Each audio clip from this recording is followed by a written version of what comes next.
열왕기상 4장. 솔로몬 왕이 온 이스라엘을 다스리는 왕이 되었을 때에 그가 거느린 고급 관리들은 다음과 같다. 사독의 아들 아사랴는 제사장이고, 시사의 아들 엘리호렙과 아이야는 서기관이고, 아힐룻의 아들 여호사밧은 역사 기록관이고, 여호야다의 아들 분하야는 군 사령관이고, 사독과 아비아달은 제사장이고, 나단의 아들 아사랴는 관리를 지휘하는 장관이고, 나단의 아들 사붓은 제사장 겸 왕의 개인 자문관이고, 아이살은 국내 대신이고, 압다의 아들 아도니람은 강제노역 책임자였다.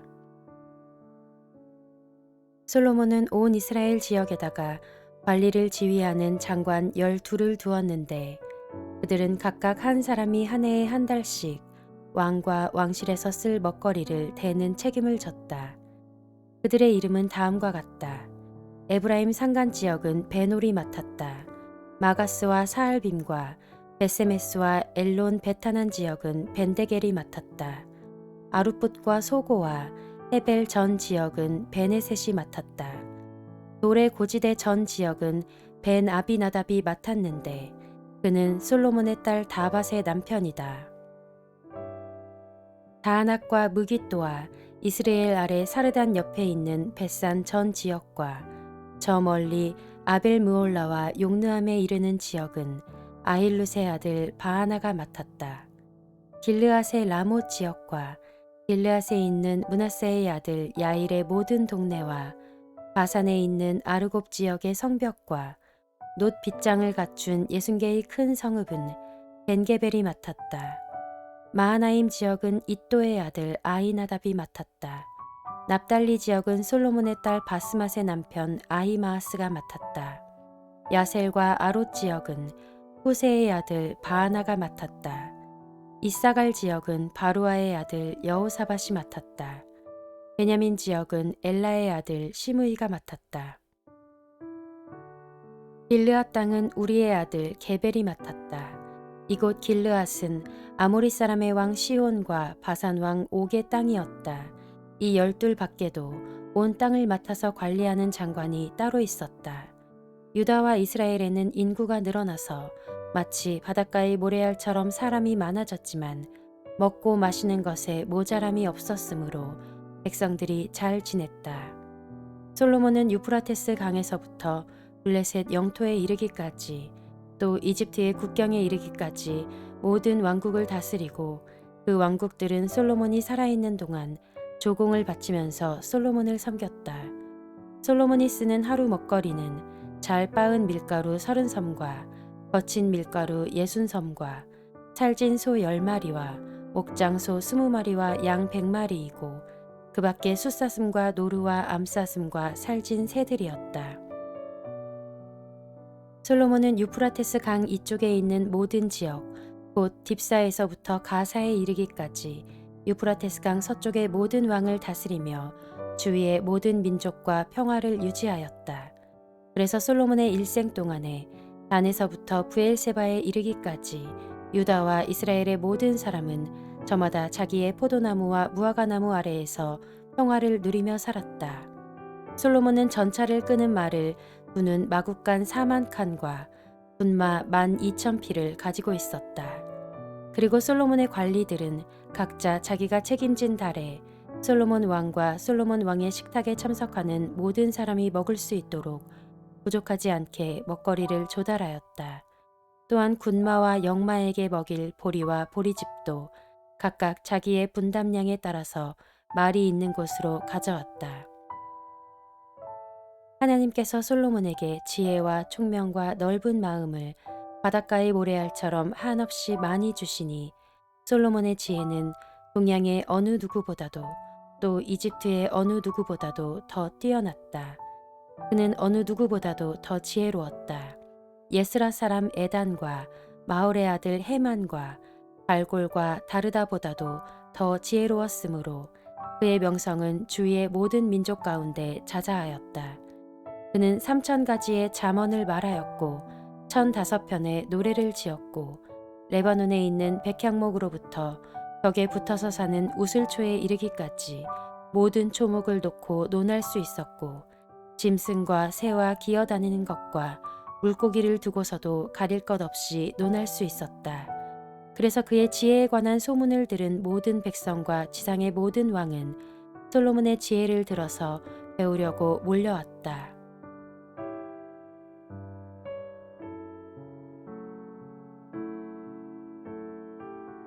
열왕기상 5장. 두로의 히람 왕은 평소에 늘 다윗을 좋아하였는데 솔로몬이 그의 아버지 다윗의 뒤를 이어 왕으로 기름 부음을 받았다는 소식을 듣고 솔로몬에게 자기의 신하들을 보냈다.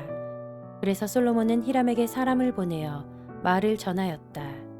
임금님께서 아시다시피 나의 아버지 다윗 임금은 주 하나님을 섬기면서도 주님께서 원수들을 그의 발바닥으로 짓밟을 수 있게 하여 주실 때까지 전쟁을 해야 했으므로 자기의 하나님이신 주님의 이름을 찬양할 성전을 짓지 못하였습니다.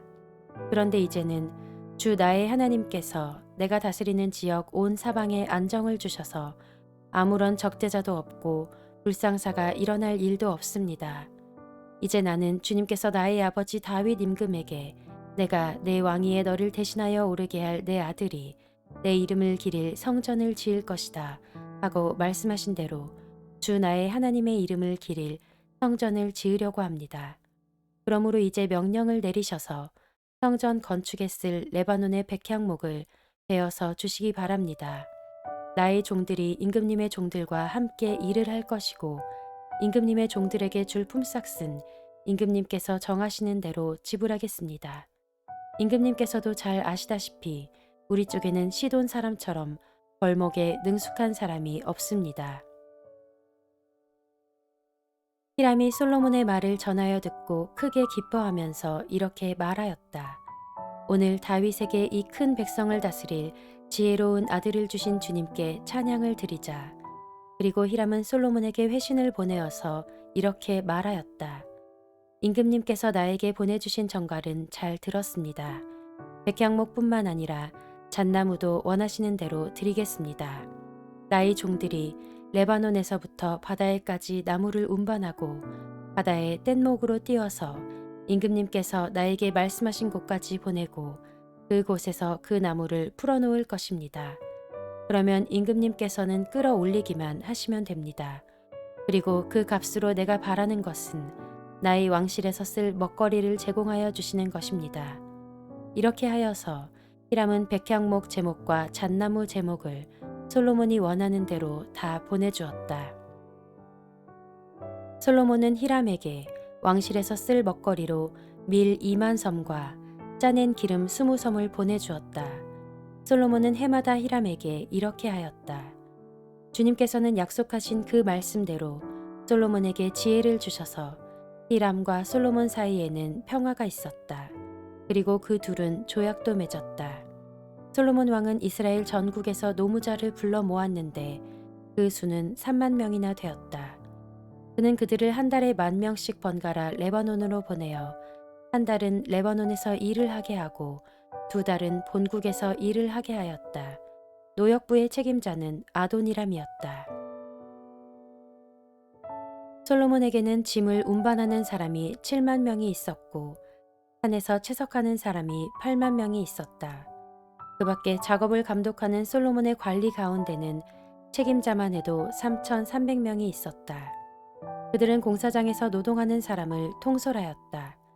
왕은 명령을 내려서 다듬은 돌로 성전의 기초를 놓으려고 크고 값진 돌을 채석하게 하였다. 그리하여 솔로몬의 건축자들과 히람의 건축자들과 그발 사람들은 돌을 다듬었고 성전을 건축하는 데 쓸 목재와 석재를 준비하였다.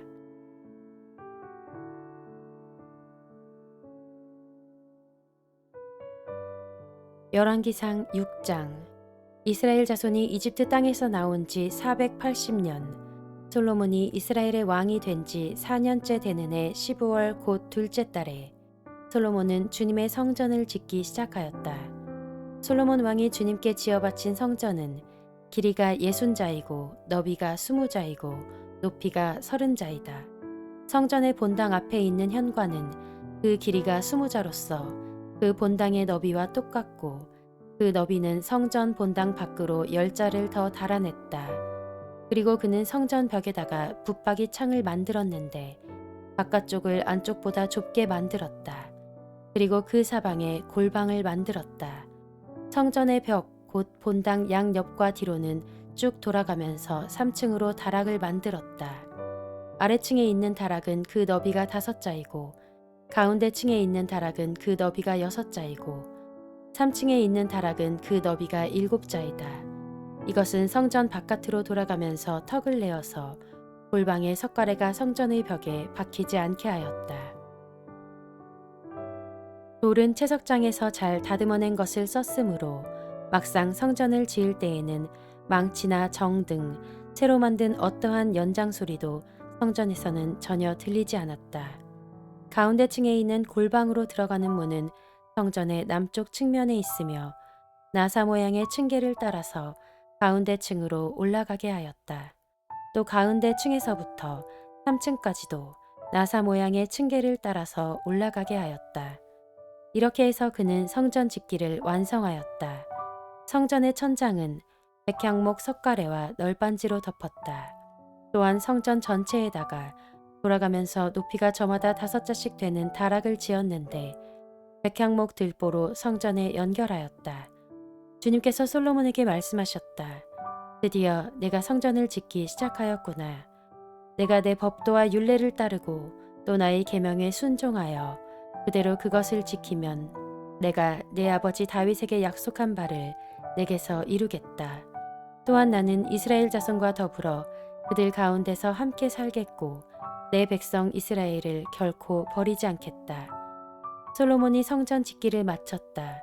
성전의 안쪽 벽에는 바닥에서 천장에 닿기까지 벽 전체에 백향목 널빤지를 입히고 성전의 바닥에는 잣나무 널빤지를 깔았다. 성전 뒤쪽에서 앞쪽으로 20자를 재어서 바닥에서부터 천장의 석가래에 이르기까지 백향목 널빤지로 가로막아서 성전의 내실, 곧 지성소를 만들었다. 내실 앞에 있는 성전의 외실은 그 길이가 40자였다. 성전 안쪽 벽에 입힌 백향목에는 호리병 모양 박과 활짝 핀 꽃 모양을 새겼는데 전체가 백향목이라서 석재는 하나도 보이지 않았다. 성전 안에는 주님의 언약궤를 놓아둘 내실을 마련하였다.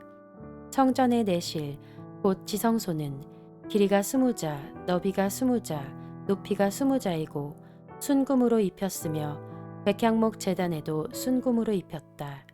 솔로몬은 성전 내부도 순금으로 입히고 지성소 앞에는 금사슬을 들이웠으며 그 지성소를 모두 금으로 입혔다. 그래서 그는 온 성전을 빠진 곳이 전혀 없도록 금으로 입혔다. 심지어는 성소에 속하여 있는 제단들까지도 모두 금으로 입혔다.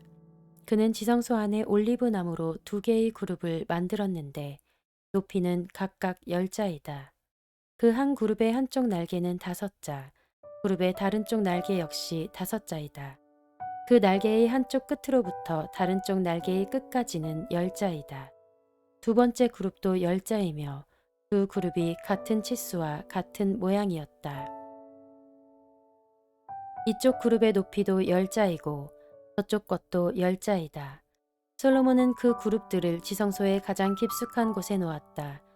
그룹들의 날개는 펴져 있어서 이쪽 그룹의 한 날개가 저쪽 벽에 닿았고 저쪽 그룹의 한 날개는 이쪽 벽에 닿았다.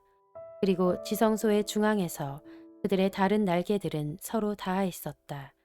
그는 이 그룹에도 금으로 입혔다. 그는 성전의 지성소와 외실의 벽으로 돌아가면서 그룹의 형상과 종려나무와 활짝 핀 꽃 모양을 새겼다. 또 그 성전의 지성소와 외실 마루에도 금으로 입혔다. 지성소 어귀에는 올리브 나무로 문을 2짝 만들고 그 인방과 문설주는 오각형으로 만들었다.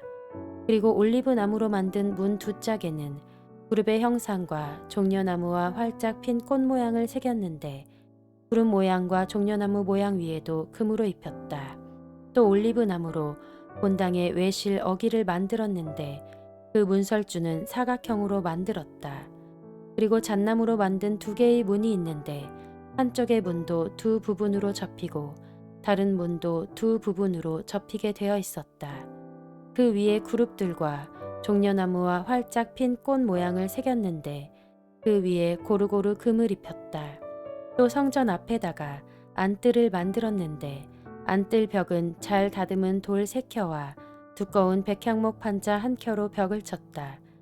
주님의 성전 기초를 놓은 것은 솔로몬의 통치 제4년 15월이고 성전이 그 세밀한 부분까지 설계한 대로 완공된 것은 제11년 불월 곧 8째 달이다. 솔로몬이 성전을 건축하는 데는 7해가 걸렸다.